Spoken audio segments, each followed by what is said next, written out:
오늘은 잠언 27장 11절부터 보기로 하겠습니다. 11절에서 22절까지의 말씀이에요. 11절부터 읽겠습니다. 내 아들아, 지혜를 얻고 내 마음을 기쁘게 하라. 그리하면 나를 비방하는 자에게 내가 대답할 수 있으리라. 슬기로운 자는 재앙을 보면 숨어 피하여도 어리석은 자들은 나가다가 해를 받느니라. 타인을 위하여 보증선자의 옷을 취하라. 외인들을 위하여 보증선자는 그의 몸을 볼모잡을 지니라. 이른 아침에 큰 소리로 자기 이웃을 축복하면 도리어 저주같이 여기게 되리라. 다투는 여자는 비오는 날에 이어 떨어지는 물방울이라. 그를 제어하기가 바람을 제어하는 것 같고 오른손으로 기름을 움키는 것 같으니라. 철이 철을 날카롭게 하는 것 같이 사람이 그의 친구의 얼굴을 빛나게 하느니라. 무화과 나무를 지키는 자는 그 과실을 먹고 자기 주인에게 시중 드는 자는 영화를 얻느니라. 물에 비치면 얼굴이 서로 같은 것 같이 사람의 마음도 서로 비치느니라. 수올과 아바도는 만족함이 없고 사람의 눈도 만족함이 없느니라. 도가니로 오늘 풀무로 금을 칭찬으로 사람을 단련하느니라. 미련한 자를 곡물과 함께 절고 얻고 공의로 치울지라도 그의 미련은 벗겨지지 아니하느니라. 아멘. 자, 교육적인 잠언이죠. 지혜로운 자의 모습에 대해서, 지혜로운 자는 위험을 보면 숨어 피하지만 미련한 자는 그대로 가다가 화를 당한다. 공교롭게도 제가 지난 주일에 그런 얘기를 했어요. 이사야 선지자가 피하는 모습, 그걸 보면서 사람이 피할 때가 있다는 거예요. 특별히 하나님이 피하게 하실 때가 있다. 숨어야 할 때가 있다. 그때 하나님의 보호하심이 있고 우리가 훈련받는 때일 수도 있고 여러 가지 의미로 싸울 때가 있지만 피해야 할 때가 있다. 내가 피해야 하는데, 내가 약한데 여기 나온 미련한 자같이 그대로 가다가는 반드시 화를 당한다. 자멸의 길로 가지 말아야 한다는 것이죠. 13절부터는 부정적인 친구의 두 가지 유형이 나타나죠. 그래서 진정한 우정은 바로 배려에서 시작된다. 왜? 여러분 남을 배려하십니까? 남을 배려한다는 건 그 사람의 입장에 선다는 거죠. 제가 이 얘기를 자주 해요. 사정이 있겠지. 다 사정이라는 게 있어요. 나도 내 사정이라는 게 있을 때가 있잖아요. 다른 편에, 그 사람의 편에 서서 한번 생각해 볼 수 있어야 된다. 오늘 본문은 특별히 재정적인 면에 있어서 서로에게 폐해를 끼치지 않도록 유의하다. 일상적인 삶에서도 서로를 배려하는 마음이 꼭 필요하다는 것이죠. 14절에 이런 말이 나와요. 이른 아침에 큰 소리로 자기 이웃을 축복하면 도리어 저주같이 여기게 된다. 이 말은 과도한 축복의 말을 하지 말라는 거야. 오버하지 말라. 형식적으로 하지 말라. 들리는 사람이 그렇게 안 들을 수 있다. 이 또한 상대방의 입장에서 생각하는 것이 중요하죠. 자신보다 항상 남을 배려할 때 그때 진실한 관계가 시작될 수 있다는 것이죠. 거기에 서로 감동하게 되니까. 이렇게 오늘 본문은 우정에 영향을 주는 행동들, 또 그 결과를 보여줌으로써 진정한 친구와 해를 끼치는 친구의 모델을 제시하고 있는 거예요. 그래서 부정적인 친구의 특징을 어떻게 나열했느냐? 분노, 질투, 보증, 배려 없는 행동, 다툼, 이런 모습을 보면 친구라고 할 수 없대요. 긍정적인 친구는 솔직한 책망, 신실한 충고, 이런 것을 할 수 있는 친구가 있다면 그가 진짜 친구다 하는 것이죠. 5절부터 다투는 여자에 대하니까 또 나오죠. 비 오는 날에 이어 떨어지는 물방울이라. 재밌는 표현이에요. 그를 제어하기가 바람을 제어하는 것 같고 오른손으로 기름을 움키는 것 같으니라. 잠언의 여인에 대한 이야기가 잊을만 하면 나오고 또 잊을만 하면 나오고 그런 걸 볼 수 있어요. 다투는 아내 참 힘들겠죠. 그 영향, 비유. 다투기 좋아하는 아내를 여러분 제어할 수 있습니까? 이걸 뭐라고 표현했냐? 마치 바람을 잡거나 기름을 움켜쥐는 것 같이 어렵다. 통제 불가능이라는 것이죠. 그래서 정말 이 아내나 남편이나 잘 만나야 된다. 쉽게 말하면 그런 얘기예요. 17절에 유명한 말씀이 나옵니다. 철이 철을 날카롭게 하는 것 같이 사람이 그의 친구의 얼굴을 빛나게 하느니라. 이 철이 철을 날카롭게 하는 것 같이 라는 타이틀을 가진 책이 있죠. 아주 제자 훈련 필독 도서 중 하나가 이 책입니다. 유명한 그런 말씀이에요. 이건 뭐냐면 진정한 우정의 특징을 표현한 거예요. 상호 간의 영향력이라는 관점으로 보는 거죠. 사람이 친구의 얼굴을 빛나게 한다. 서로가 서로를 빛나게 하는 관계. 이런 거 생각해 보셨습니까? 그것이 철이 철을 날카롭게 하는 것과 같다는 것이죠.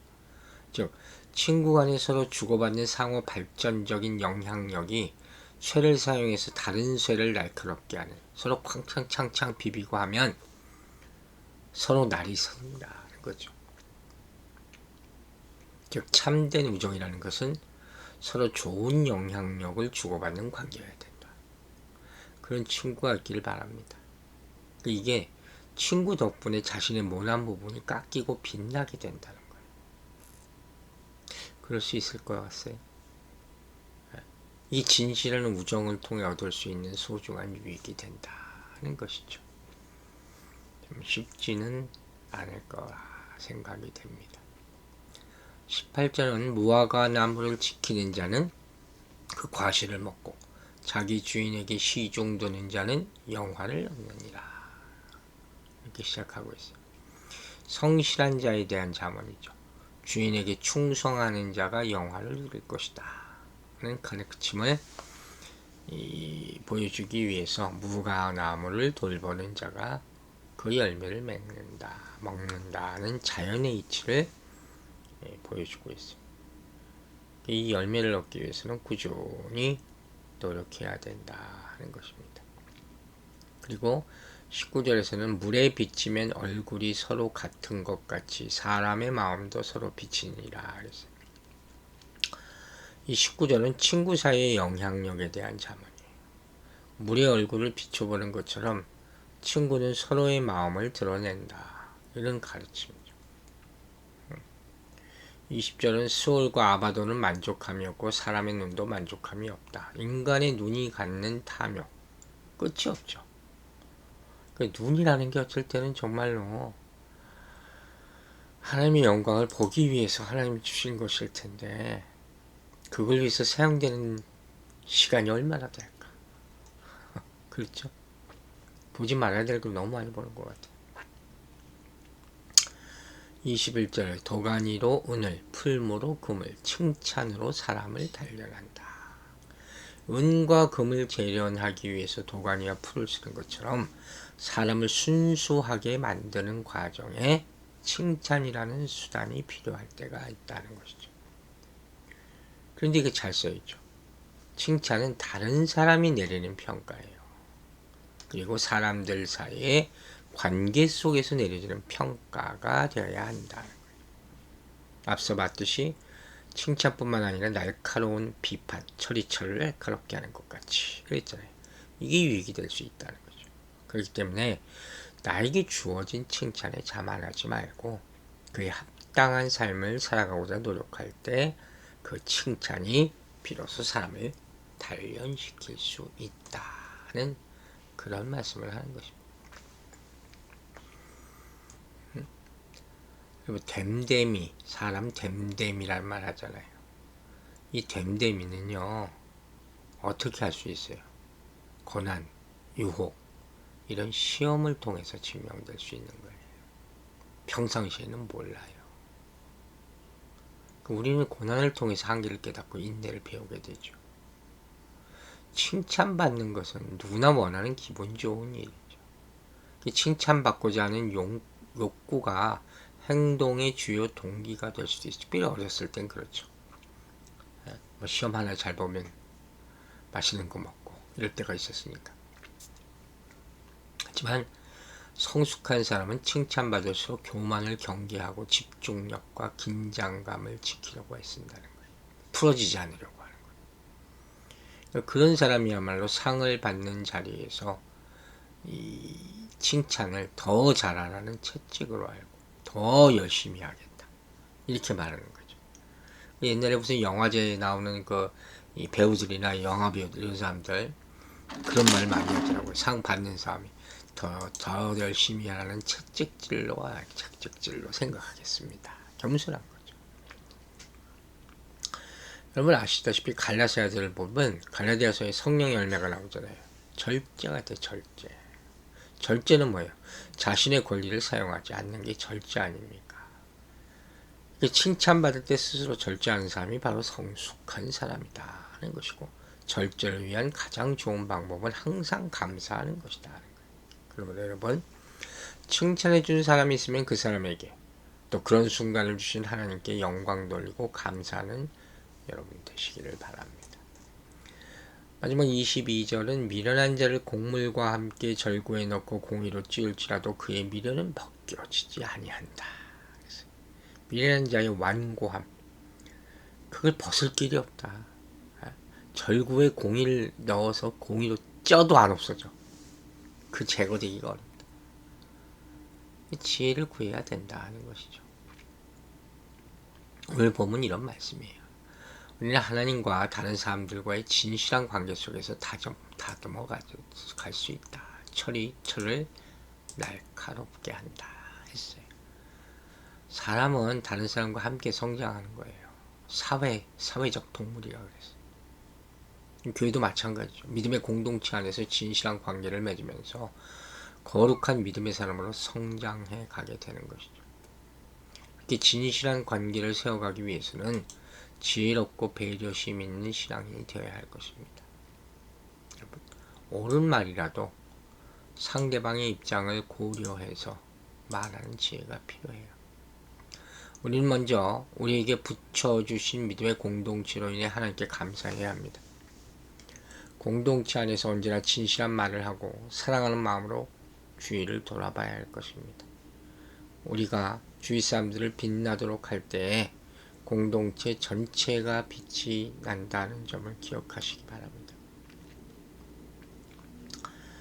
지혜로운 사람은 재앙을 피해가고 진실함 속에서 성숙해가는 거예요. 진실하고 복된 관계는 자신이 원하는 것을 주장하기 전에 상대방의 입장을 먼저 생각할 줄 아는 자세에서 출발하는 겁니다. 서로를 위하는 진실한 관계 안에서 나누는 따뜻한 사랑, 따끔한 조언, 이것이 서로의 모난 부분을 다듬어주고 날카로운 부분을 깎아서 함께 빛나는 존재로 만들어줄 수 있는 것입니다. 또 진실한 관계에서 나누는 따뜻한 칭찬, 서로가 서로를 칭찬할 때 그 칭찬에 합당한 자가 되도록 격려하고 복주어주는 성장의 발판이 될 수 있는 것입니다. 이 충고와 칭찬, 이 모든 것이 유익이 되려면 하나님 앞에 사람들 사이에 진실함이 있어야 돼요. 오늘 말씀을 여러 번 읽고 묵상하면서 우리는 사람과 관계를 어떻게 진행해 나가야 될 것인가. 진정한 우정이 배려에서 시작된다. 여러분의 깊은 묵상과 하나님의 고백이 있게 되기를 주의 이름으로 축원합니다. 기도하겠습니다. 아버지 하나님 감사합니다. 우리에게 관계라는 것이 있음을 생각하며 기도합니다. 서로 아끼고 서로 배려하며 서로 사랑하고 서로 선한 영향력을 끼치는 우리의 관계들이 되게 하여 주시옵소서. 어려울 때 도울 수 있게 되기를 바랍니다. 우리가 가진 것이 없지만 최선을 다해서 살펴보게 하여 주시고 또 기도하게 하여 주시고 도움의 손길을 차려서 어려움에 빠져 있는 사람들을 도울 수 있도록 주님 역사하여 주시옵소서. 아버지, 이 세상을 살면서 나 혼자 어떻게 살 수가 있겠습니까? 우리가 서로에게 의지하면서 서로에게 감사하면서 서로 필요한 것을 나누어 줄 수 있는 마음을 허락하여 주시옵소서. 성령님께서 그 마음을 허락하여 주셔서 아름다운 공동체를 이루어갈 수 있도록 도와주시기를 간절히 바라며 예수 그리스도의 이름으로 기도했습니다.